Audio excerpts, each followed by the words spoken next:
10 years 11 years అవుతుంది నేను మోహిత్ కలిసి. మేము కలిసినప్పటి నుంచి మోహిత్ నాకు సర్ప్రైజ్ ఇచ్చింది లేదు. నాకు చిన్న చాక్లెట్ ఇచ్చినా నేను సర్ప్రైజ్ అయ్యే క్యాండిడేట్ ని, చాలా ఎమోషనల్ క్యాండిడేట్ ని. మోహిత్ చూడ్డానికి ఇంత నవ్వుతూ ఉంటాడు కానీ ఈ 10 years జర్నీలో నేను ఒక్క డ్రాప్ కన్నీటి చుక్క చూడలేదు మోహిత్ లో.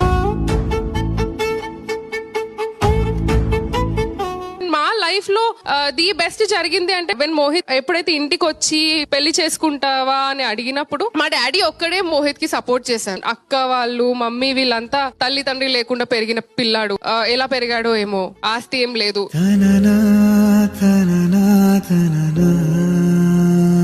లైక్ జనరలీ మనం కూడా రేపొద్దున నేను నా బిడ్డని ఇచ్చేటప్పుడు కూడా అదే ఆలోచిస్తాం. మనకంటే ఒక్క మెట్టు ఎక్కువ ఉన్న వాళ్ళకి ఇచ్చి చెయ్యాలి అని ఆలోచిస్తాం. బట్ మా డాడీ అన్న మాట ఏంటంటే, మా మమ్మీతో అన్నారు, నా జీతం 200 ఉండే, నువ్వు నన్ను ఎందుకు పెళ్లి చేసుకున్నావు, నా మీద నమ్మకంతో చేసుకున్నావు.